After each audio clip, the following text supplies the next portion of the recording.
Hey folks, just a warning that this episode talks about forced migration and deportation and includes a couple of swears. Please take care whilst listening.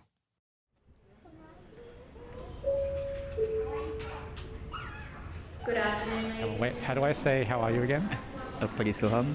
Uppity suham. Yeah. Biloela today. Nalla suham.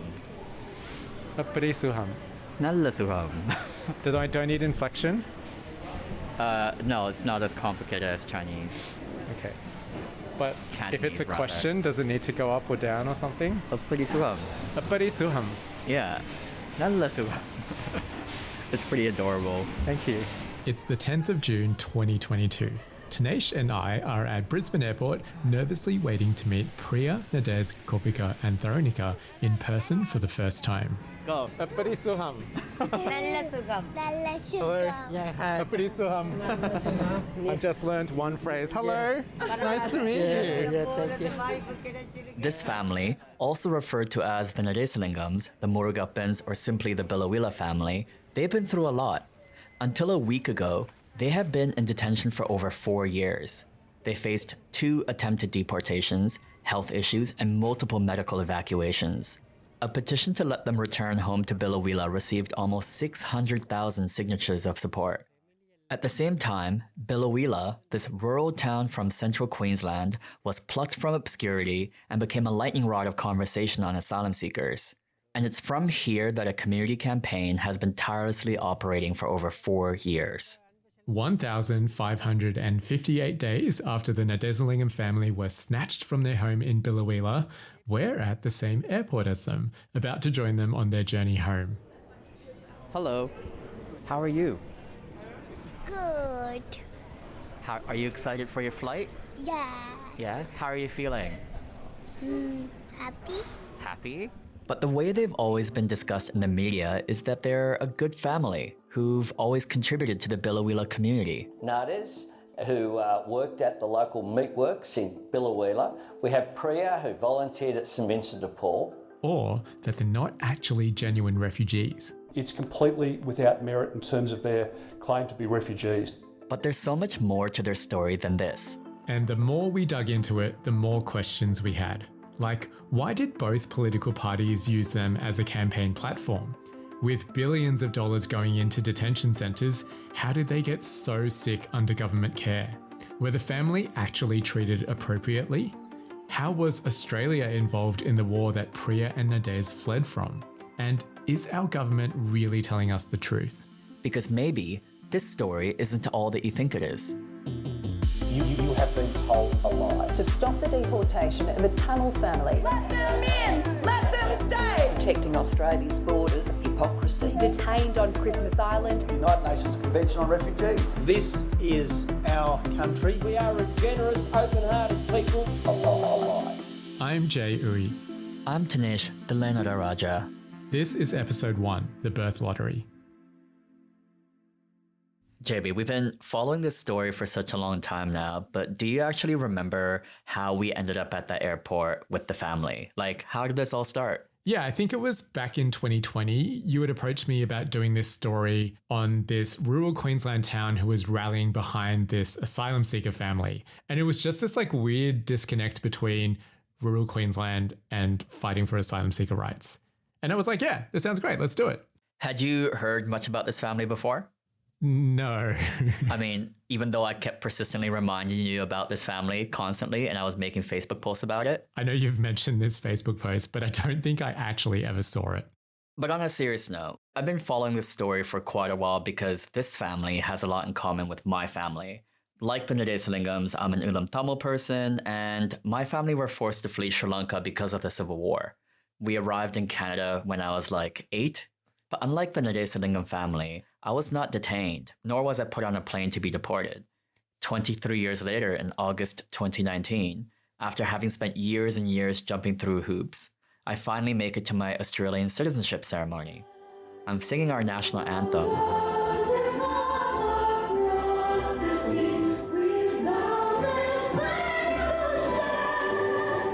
But those words felt very hollow because less than 24 hours later, the Nadesilingams were forcibly taken from a Melbourne detention centre, separated into 2 white vans and taken to Melbourne Airport to be deported back to Sri Lanka.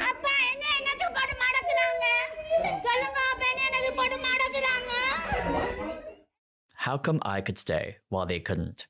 Why was I one of the lucky ones with the right caste, passport, education, and privilege? And what made Priya, Nades, and their 2 Australian-born children unworthy? And this is really what intrigued me as well. I'm a child of Malaysian Chinese parents, and I've been kind of obsessed with Australian identity, like who belongs here and who feels like they belong here. I mean, we're told we're a multicultural country, and in many ways we are. My parents scored just enough points to migrate here as skilled workers, but somehow this family, who are seeking a better life just like my parents were, aren't good enough. And even though I was lucky enough to be born here, still not everyone sees me as Australian. So if I don't belong here and they don't belong here, then who does? Right? So whenever I hear people talk about the Nadesalingam family as opportunists, or that Sri Lanka is safe for Tamils because in 2018, Vogue wrote about how Sri Lanka is the most fashionable place to travel, I just wish people knew more about what was going on. Why hundreds of thousands of people, like Priya and Nades, would walk out their front door for the last time, say goodbye to their loved ones, who they may never see again, and leave behind a place they know for uncertainty. But as we've trawled through government documents, sat on video calls with Priya and Nades while they were detained, and even flown to Biloela twice, we've uncovered that this story is not just about this one family. There are much bigger forces that have impacted their outcomes, like our own tough border policies. For the first time in 5 years, we are now getting the upper hand over the people smugglers.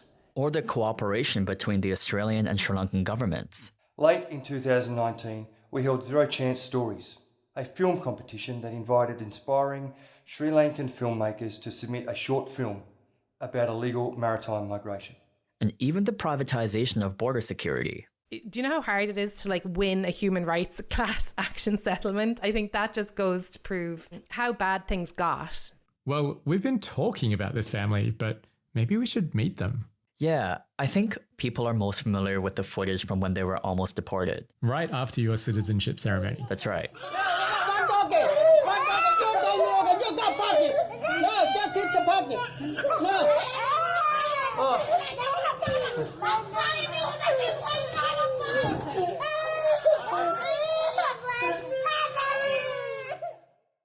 Hello, my name is Tharnicaa and I'm 5 years old.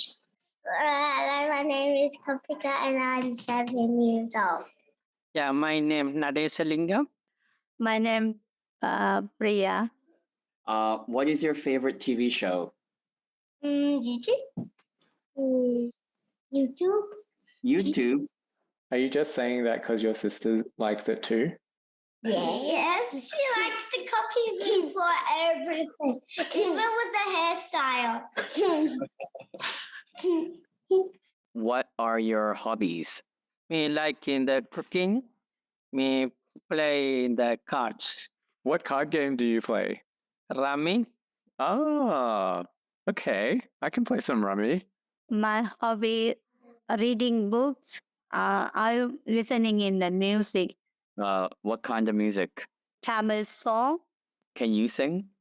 No, I'm only listening.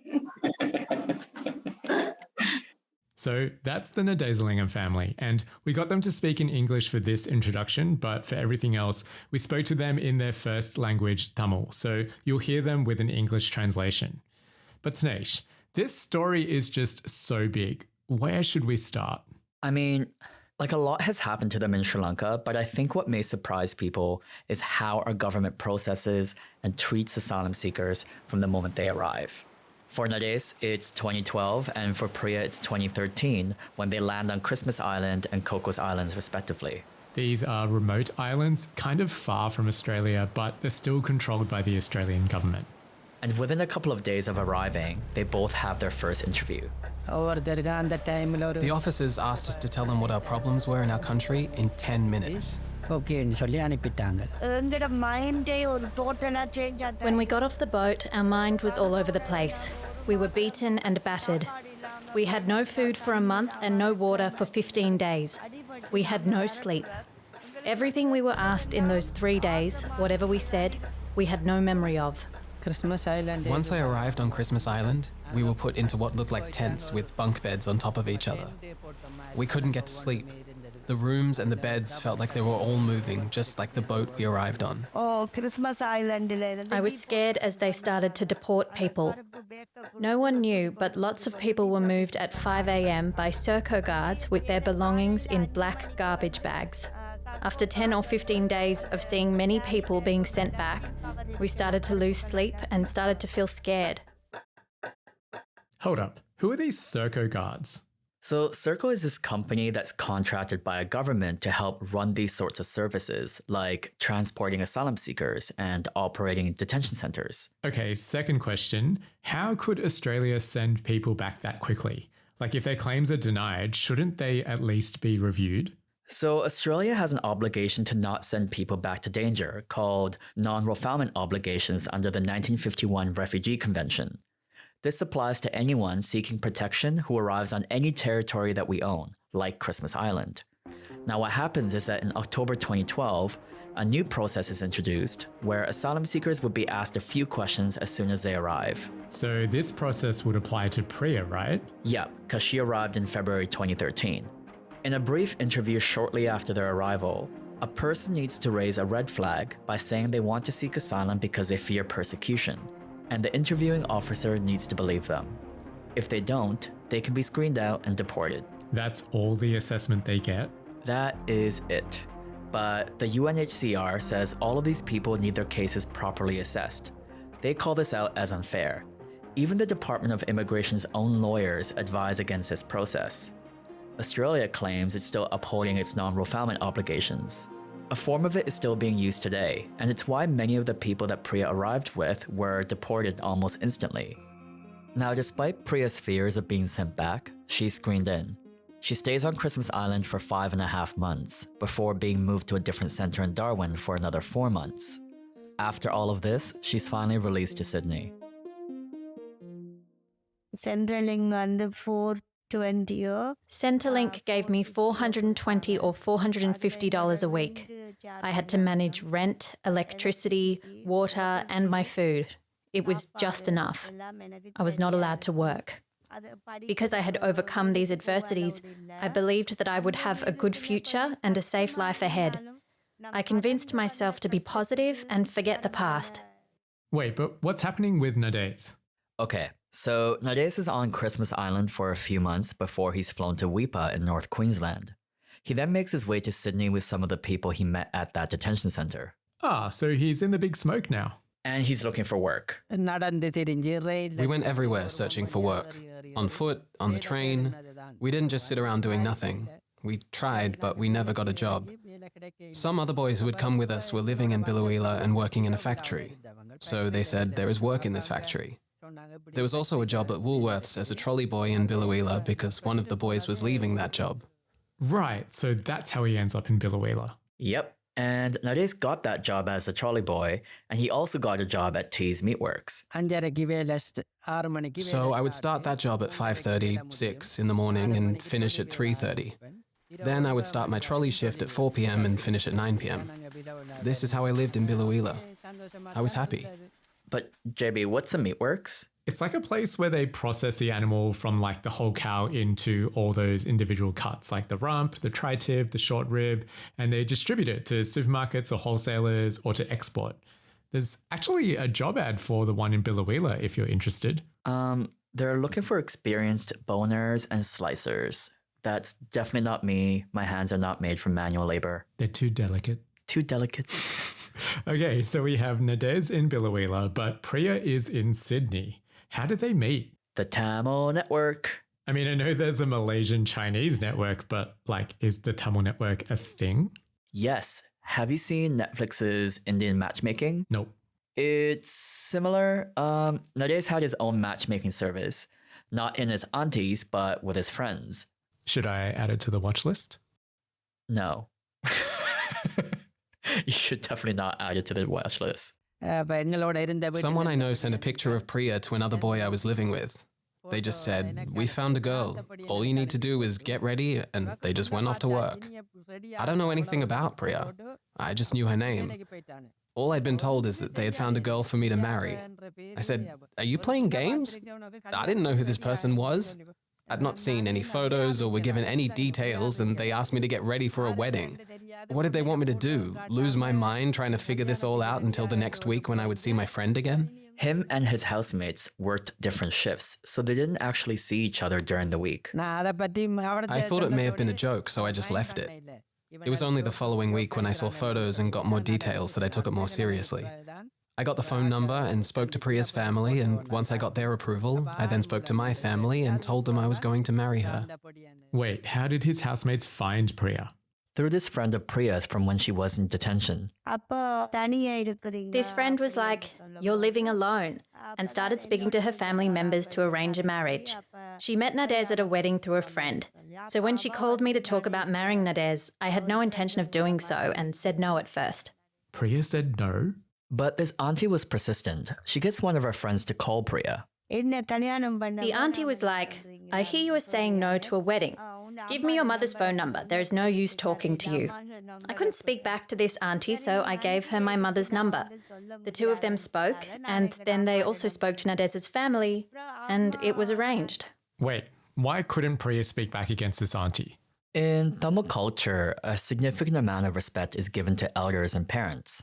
Generally, when you're told to do something by your elder, you do it. Even Priya's mum tells her, "You must get married. You cannot live alone without any support." I didn't know what else to say to her, so I said, "Okay, Amma." I knew the visa situation, I knew everything, but it was difficult to explain all of this to my mother.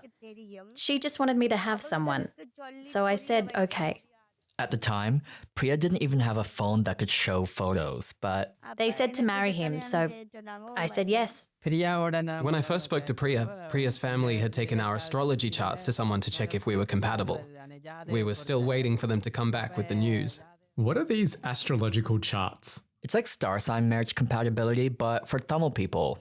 It's called Tirumana Porutham, where essentially you check the compatibility of your birth charts to see if your marriage will be prosperous. So at the time, I didn't want to speak in case the charts didn't match. It would make it harder for the both of us. Priya didn't want the potential for a heartbreak if the charts didn't align, but Nades didn't care. See, he didn't think marriage was on the cards at all, so when this opportunity arose, he saw it as a sign. But I had decided to marry Priya regardless of what the charts say. It was fate that she came into my life. As long as we liked each other and were willing to marry, I was happy to speak to Nades. It didn't matter what the chart said. I said, regardless of whether we are compatible or not, I've decided to marry you. He agreed to that, and that is how we started speaking. I was 6 months older than Nades, and in our culture, it's tradition for men to marry a younger woman. So I explained this to him. If you still want to go ahead, that's great. He said he wanted me to come to Biloela. I was ready to go anywhere with him. I didn't have too many expectations. I just wanted to live a happy life. Aw, that's kind of cute. I know, it's so adorable. And I'm guessing the wedding comes next? Yep. And Priya talks about how she didn't have anything for the wedding. No nice clothes, no earrings, but Nades? Everything was chosen by Nades. The invitations and the silk saris were all chosen by him. Priya just had to rock up to a jewelry store for them to take her ring size measurement. Everything was him. From the toe ring to the silk sari to the rings to the food menu, everything was him. Even the makeup was paid for by Nades. I didn't have to do anything. He has better taste than me. I felt happy and fulfilled with everything. You'll see this in my wedding photos. Now the wedding is all arranged. It's in Sydney on the 7th of September 2014, but Nades only gets leave from work the day before the wedding. He has to fly from Rockhampton to Brisbane and then from Brisbane to Sydney. He makes it to Brisbane and he's waiting for his flight to Sydney at the usual gate, but the Sydney flight was leaving from a different gate, so I missed that flight. Oh my god, did he miss his own wedding? He arrives partway through. The Ponuruku had already begun and they were waiting for me, so I didn't get the chance to properly meet Priya. The Ponuruku what? So in Tamil weddings, one of the most important elements is the thali, which is a gold necklace and pendant that is given to the bride by the groom. It is the equivalent of a wedding ring. And there's this ritual called ponuruku to melt the gold for the tali. Right. I only saw her for the first time during the Hindu wedding ceremony. Whoa, imagine only meeting the person you're going to marry for the first time at your actual wedding. Kind of like Love is Blind. I mean, it's really not that difficult to imagine. Historically, marriage has often been arranged by the couple's families, and for some Tamil people, these traditions continue. For Priya and Nades, they welcomed this moment. After so many years, God had brought someone to me, and I thought God was showing me the right path forward. So I happily and readily welcomed all of this. When I first saw him, I liked him. At the wedding, he looked very handsome. Only now he looks like this, but I still consider him handsome. Nades was 100 times better than what I expected. Now, the wedding was on the 7th. By the 13th, I was in Biloela. The man doesn't mess around. Now remember, Priya's been living in big city Sydney for 6 months or so. Biloela is very different. The newlyweds fly into Rockhampton, and as they drive the 1 hour and 40 minutes to Biloela, Priya sees big hills, valleys, winding roads. For me, it feels like the most beautiful place in the world.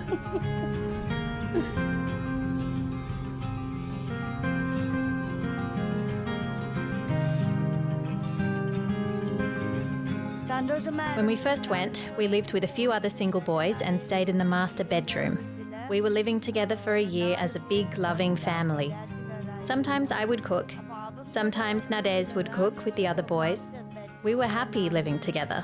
When I first got to Biloela, it reminded me of Sri Lanka's climate. I liked the weather because it was something familiar. I felt that I had friends here. People were helpful. I felt like I could live here.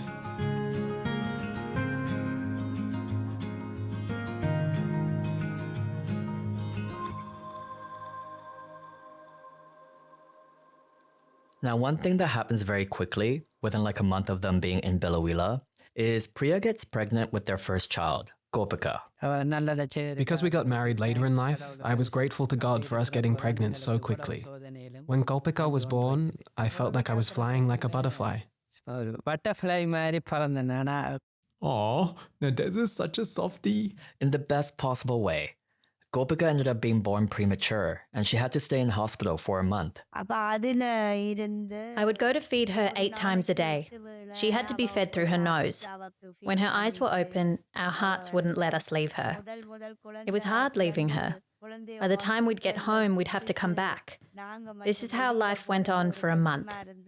After we took her to Biloela, there was so much we wanted to provide for her, but couldn't do this without work rights. Nevertheless, we raised her in joy. She grew up fine and had no problems. Hearing this is just so heartbreakingly beautiful. Like, I teared up a bit the first time. Wait. You have tear ducts? I mean, they sometimes work.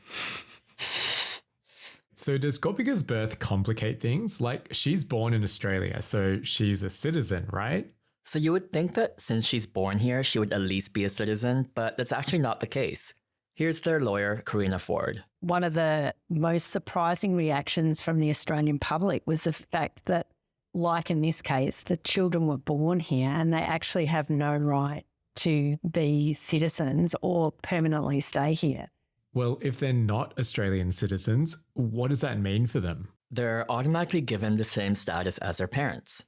So they're treated as asylum seekers who have come from Sri Lanka, and our government could deport Kopika to a country she has never once set foot in? Yep, that's right. Fuck me, Australia. Now, we spoke to a lot of Biloela locals who met the family, and a similar theme emerged where We used to pass one another on our little circuit where we worked, and we smiled. So I would see them on the weekends, at the local park, and so I would have a conversation and I would see them in the grocery shop and, stop and have a chat. Small town, you see people. Just in passing within the community even. And then when she had Kopika, she used to show me her lying in the pram man in the Woolworths trolley. You know, at Woolies is always the local spot to catch up with everyone and have a chat. So, you know, walking the aisles, you'd always bump into Priya with Nades. They always shop together, and little Kopika in the trolley. The people in Biloela are loving people. If I were to be in Sydney, no one would know me or my family. Biloela only has 6,000 people, and all of them knew me. Since everyone would come to the only Woolworths in town, they all knew me from the time that I was a trolley boy. So every day I'd see these people and have lovely conversations. No one was hateful. Everyone spoke to me with love.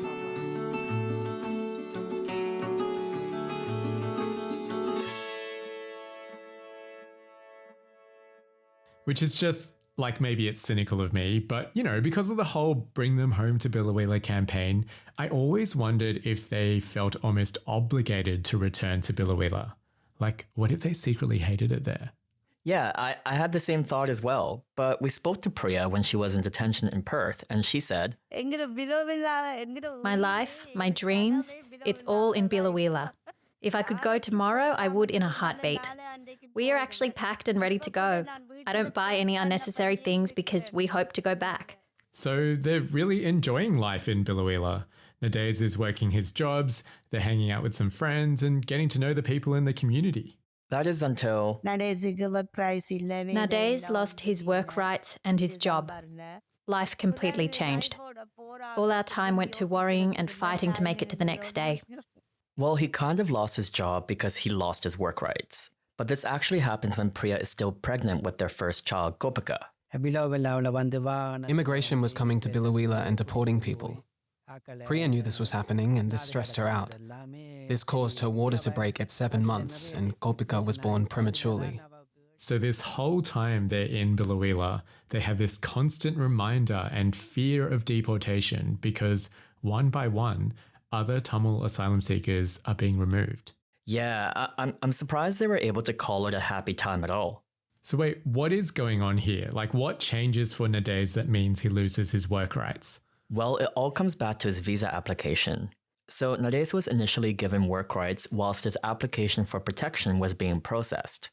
But then his application was refused because it was not believed that he would be at risk of harm if he was sent back. Based on what?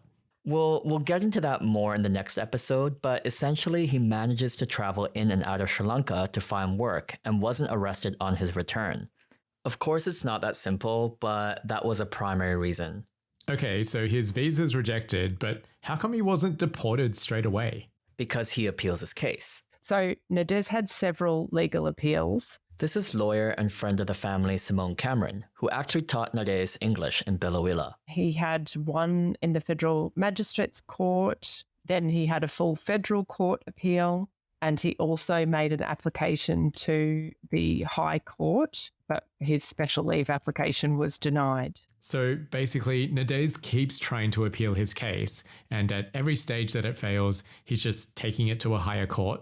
Yeah, except these courts aren't like making a new determination based on all the information present. They're just determining whether some error of law was made in the decision maker's process. They wouldn't normally be sort of stepping into the shoes of the decision maker and looking at the merits of the case. They're just sort of looking at these technical points of law. And then they might remit the decision back to either the Department of Immigration if they deemed them to have made a mistake, or to the Merits Review Tribunal and say, make this decision again according to law, please. Nades, working his 2 jobs in Biloela, now also has to pay for legal costs. I could not go back. The issue wasn't the amount of money. If I could live here, I could work and pay it off.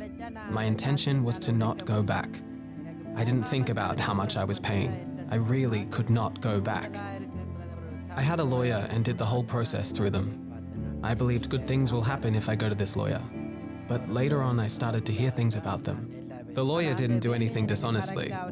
They only put down what we told them to put down. I thought the lawyer would do the work correctly, but that's where the problems came from.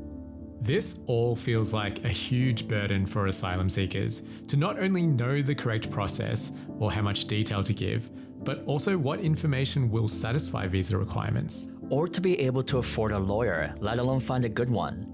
Not sure if this was the case with Nades, But there are some scammy people out there, and they're looking to take advantage of the fact that new migrants don't know their legal rights. Yeah, this is a minefield. Like, I wouldn't even know how to find a good lawyer myself. So I probably would have done what Nades did and put my trust in the word of mouth of others. Yeah, and by this point, not only has Nades lost all his appeals, but now I still have $25,000 that needs to be paid.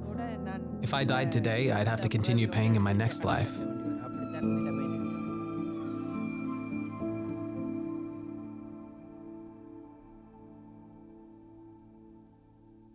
So with no more legal grounds for appeal, they take away his work rights? Yeah, essentially his claim for asylum has been fully denied, and he technically could be deported whenever the immigration minister decides that his time is up. I had a child and wife who were depending on me. How was I going to fulfill this? What can I do? The only thing I could do was volunteer at St. Vincent's. At that time, we relied on Priya and Kopika's Centrelink. I think it was $620 fortnightly. It may have been around $640 a fortnight. Still, $640 a fortnight to house and feed 3 people is just crazy. And we haven't even gotten to Priya's visa situation yet. Oh, of course, because she came separately and at a different time. Priya arrives in Australia in February 2013, but she's not allowed to make her visa application until May 2016. Wait, what? That's like over 3 years later. Nades got to put his in like the month after he arrived. I know. So the reason for this is this thing called lifting the statutory bar, or the bar for short. Okay, Mr. Lawyer, what is lifting the bar? It's essentially a submission window where certain people can apply for their visas. Here's their family's lawyer, Karina Ford, again. So lifting the bar exists because when a person arrives by boat, unlike if they arrived by plane, they cannot apply for a visa automatically. And these plane people are asylum seekers as well? Correct. Wait, so we have different visas and different processes for asylum seekers depending on whether they arrived by plane or boat? Just like one group generally doesn't have the option of getting on a plane? It's just as fucked as you think it is. But it was put in for a purpose, and that was to stop people coming to Australia by boat. Okay, so how does the government decide when to lift the bar? It's at the sole discretion of the immigration minister. So when you think about it, Priya was here for over 3 years on a bridging visa with no certainty, no ability to put her claims for protection in front of anybody, but just left to go and live her life. So why wouldn't people go and settle if they live somewhere for 3 years? So Priya's just kind of been living in limbo for these few years. Yeah, and it's now May 2016 when Priya is allowed to make her asylum seeker claim. But she's actually applying for a different visa to Nades. They arrived like a year apart from each other and the types of visas has changed? Yeah, they change all the time depending on which party is in power and what they decide to do. So when Nades puts his application in, he was actually eligible for permanent protection. Which is like indefinite forever protection, but his visa was refused. But for Priya, she has 2 options, a safe haven enterprise visa, or a SHEV, or a temporary protection visa, also known as a TPV. Neither of them are permanent visas though. The family is in debt and can't afford a lawyer to assist them with this process. When I had approached a lawyer for Priya, they asked for $13,000 for just this one application. So how do they complete Priya's visa application? With the help of a friend named Margot that their daughter Kopika endearingly calls her Australian grandma. I work as a counsellor, and that's how I originally met the family through my work there. I remember after the first session I had with them on my own with the translator, I had to take an hour off and just go for a walk just to clear my head because they'd started to tell me their stories. It sort of blew me away, really. So Margot gets involved because she had 2 weeks and she was sent a letter in the mail. She was sort of panicking at that point and she brought it in to me to see, I guess, what we could do. What did you know about this process? What did you know about the application? Nothing. Didn't know anything. But since they were already in debt and couldn't get a lawyer, I was thinking, what the heck are we supposed to do? You can't just not do something. So I got a translator and just wrote down what she said. Margot described this process as the blind leading the blind. And when you did submit that application, at that time, what did you think would happen?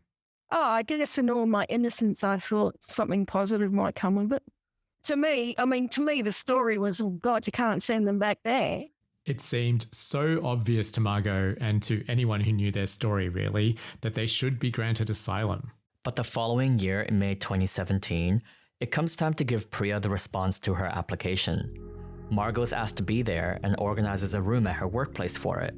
She was also there for one of Nades' results. You could sort of see Nades just deflate. But for Priya's result, Margot says, the way that the translator translated it to the Border Force people didn't come out the way that we'd written it. Priya was very teary. She was very trying to get a point across that, look, the translator wasn't saying what she said in her application, but it wasn't listened to. Wait, so you have the translator telling her why her visa has been denied, but Priya says the reasons the translator is giving don't line up with what she had put in her application? Yeah, and Priya feels her case has not been properly heard. So she takes it to the Immigration Assessment Authority. And they are very strict about, one, even getting extensions, two, making decisions very fast, and three is you're limited to a 5-page submission and limited ability to add new information. And the IAA basically agree with the original decision that her visa should be refused. So her application is still rejected.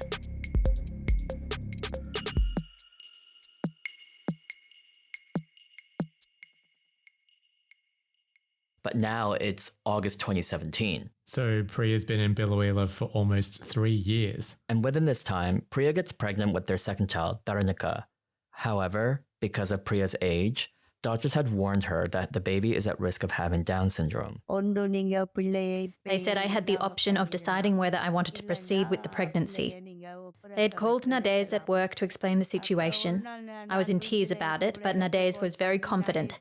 He said, "This child is our child. The birth will be fine." He told me not to be scared and not fixate on the negative things that the doctor is saying. Nades said, "Whatever happens, this is our child. No matter how she is born, I will accept her. We have no intention of terminating the pregnancy." For the remaining months, I was very sad. I was constantly thinking about this. There was a church in Biloela. Although I am Hindu, I would go to whichever temple or church was around and pray. After Nades went to work at 5:30, I would take Kopika in the walker and go to that church. I would cry and pray, saying that I could handle any difficulties, but don't give them to my child. I would go twice a day and pray. Priya is told to go to Rockhampton Hospital to give birth. It's a difficult birth, and Priya's worried because she doesn't hear her baby cry right away. It was only after she cried that I knew my baby was healthy. Up until that point, my mind was in shambles about the health of our baby. But Nades was always confident that things would be okay. Now, Tharnicaa is very intelligent, very sharp, a very clever girl. Both of my children are gifts from God. God has given me more than I asked for. Tharnicaa has no issues at all.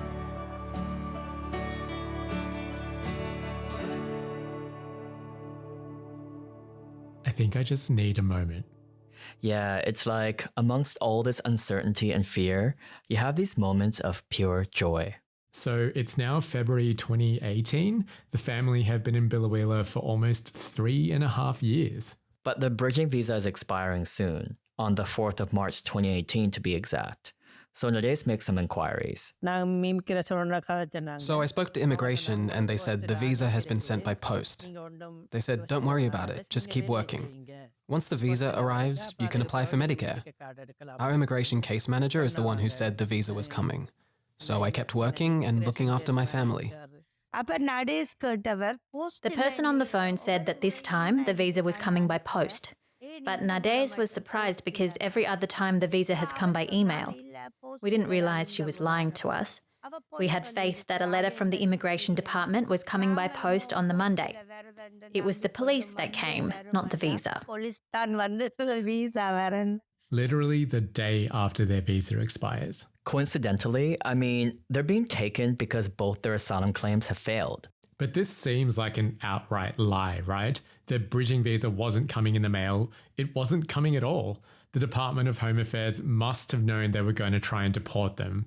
They probably just told them that so they wouldn't go anywhere and they could come and take them into custody.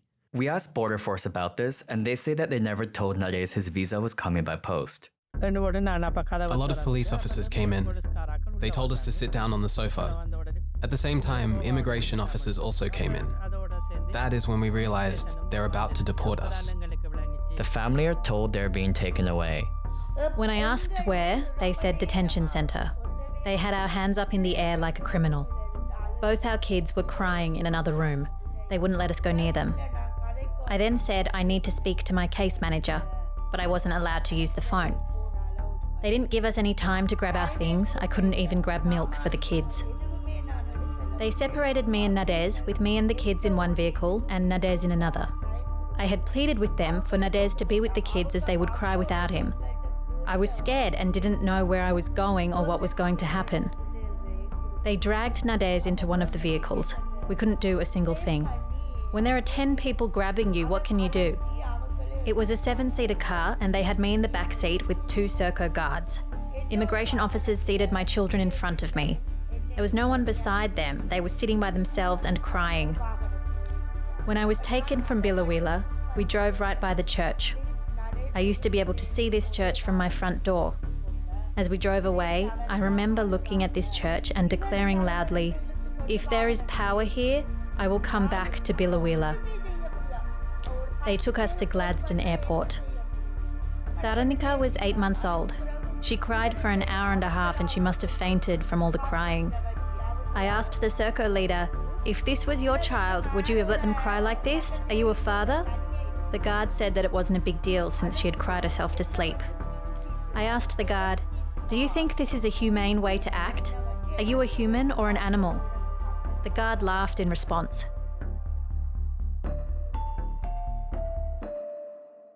After years of establishing their life, their community, their family in Biloela, just like that, while the rest of the town is just waking up, they're forcibly removed.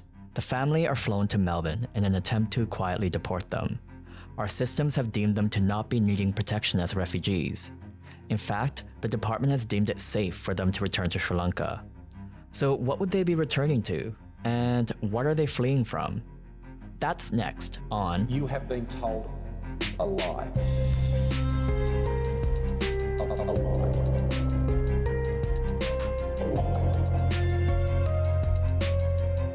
You have been told a lie. What did you think of today's episode? Let us know over at You Have Been Told a Lie on Instagram, TikTok, and Facebook. Because Twitter has a character limit for its handles, find us at Been Told a Lie on Twitter. If you want to learn more about how asylum seekers are processed, international conventions around non-refoulement, and the beautiful town of Biloela, you can find links to those at our website at youhavebeentoldallie.com, where you can also find all of our references and the transcript for this episode. We note that asylum seekers experience a lot of trauma, not only before arriving at our borders, but also living in detention. This has an impact on recollection and details. Due to the nature of Priya and Nadez's journey across borders, there are some aspects of their story that we will only ever know from their perspective. We've reached out to relevant parties where possible, and where comments were provided, a summary has been included.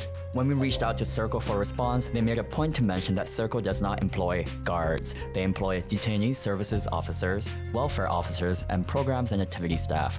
Weirdly, SBS, The Guardian, ABC, and even the Department of Home Affairs refer to them as SERCO guards. Additionally, it's also hard for detainees and visitors to know the correct titles for the SERCO staff, so you may have heard people in this episode refer to them as SERCO guards. This episode is written by me, Jay Uwe, and produced by myself and Tanesh Tilai Nataraja. Audio editing by JB. Tamil translations by Tanesh and Niraja Sanmohanathan. Priya's English translation is voiced by Emma Harvey, and Nades' English translation is voiced by Matthew Predney, who also composed the music you're listening to right now. The consulting producer is Rebecca Holt. Special thanks to Priya, Nades, Kopika, Tharnicaa, and the Home to Billow team, and the interviewees in this episode: Karina Ford, Lorraine Webster, Bronwyn Dendo, Angela Fredericks, Marie Austin, Simone Cameron, and Margot Plant. Thanks to Miles Martignoni, Jess Beneth, Cassandra Steeth, and Scott Spark for script and story advice, and MacArthur Amy for helping with research and fact-checking. This series is possible thanks to the Jesse Cox Audio Fellowship. Thank you Cuman Liu, Benjamin Law, Scott Spark, Jess Beneth, Kali Reed, Claire Holland, and the rest of the team. There have been many people we've spoken to who have helped in so many ways, and many who have asked to remain anonymous. We see you and we thank you for your support. This podcast was written and edited and produced on the lands of the Gadigal people of the Eora Nation. We acknowledge all elders past, present, and emerging.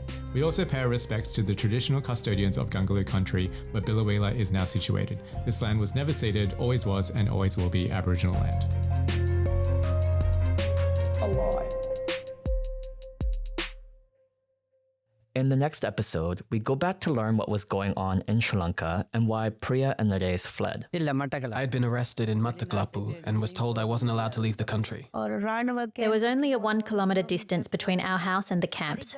There were frequent shootings. Someone was shot in a well near us. I had gotten injured.